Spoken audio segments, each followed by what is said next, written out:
छोटी मोटी कथाएं छूट जाती। एक दिन की बात है, भगवान अपने सखाओं के साथ जंगल में गए थे गौ चराने के लिए। तो बाई चांस उस दिन सारे ग्वाल बाल अपना अपना टिफिन घर ही भूल गए। बाई चांस की बात है।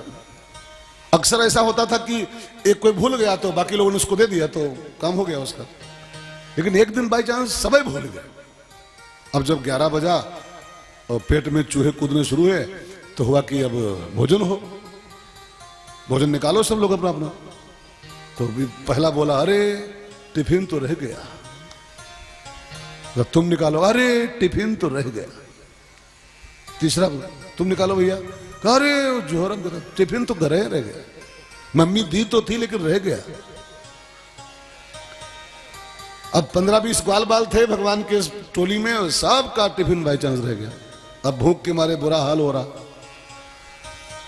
तो बलदाऊ ने कहा, कन्हैया एक उपाय मुझको सूझ रहा है। तो क्या?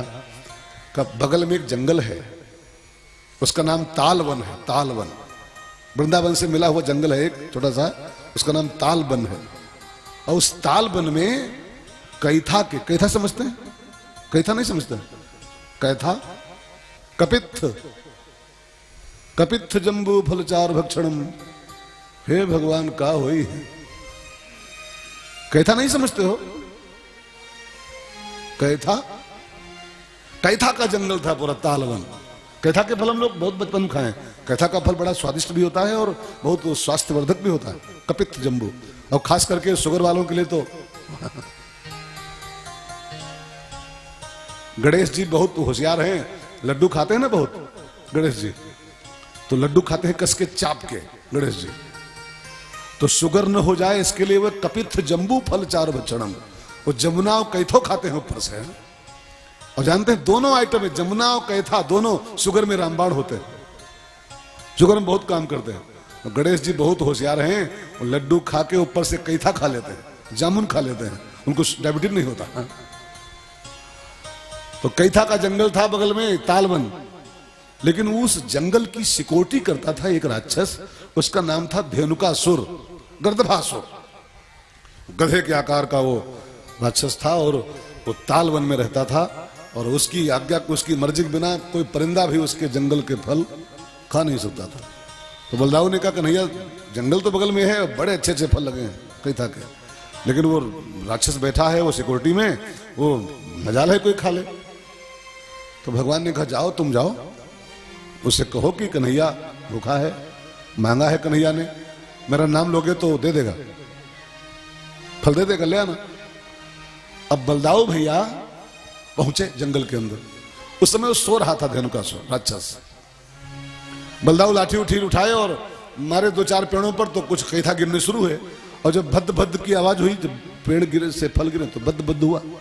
अब वो जाग गया, मेरे जंगल में किसकी हिम्मत पड़ गई आने की? परिंदा भी पर नहीं मारता है यहाँ पर, तू लाठी लेके फल तोड़ रहा है, तेरी हिम्मत कैसे? कहा, भैया हम कृष्ण के भाई हैं, नारायण है, कृष्ण ठाकुर है, भगवान है, वो तुम्हारे जंगल के बाहर खड़ा है, बहुत भूखा है बेचारा, उसी के हम लोग साथी हैं। तुम्हारे यहाँ तो सब सड़ रहे हैं पड़े, कुछ 2-4 किलो दे दो, हम लोग खा लें, भूख लगी है। टिफिन भूल गए हम लोग आज।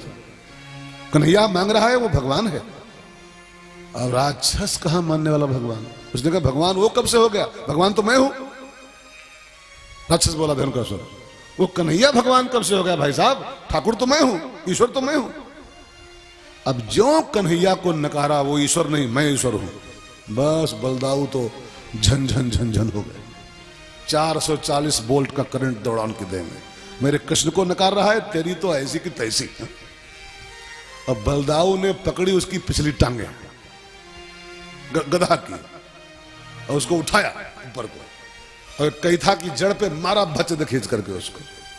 और वो उसकी जबान बाहर आ गई, फट गया पूरा वो कैथा की तरह, प्राण निकलने लगे गर्दभासुर के। तो बलदाऊ ने कहा, मरने के पहले बोल, कृष्ण भगवान है कि नहीं, बोल, मरने के पहले सच बोल के मर। तो उसने मरते मरते बोल दिया, हैं तो, हैं तो। और वो गधा है तो बोल के मर गया। और जो उसका गधों का सरदार था वो, और जब बाकी गधे देखे उसकी पार्टी वाले कि हमारा मालिक है तो बोल के मरा। आवाज से बचना है तो है तो बोलना सीख लो। जो है तो नहीं बोले तो बलदाऊ आएगा और ऐसे उठा पड़ के बच दे। तो तब से सारे गधे हैं तो सीख लिए उसी दिन से है तो।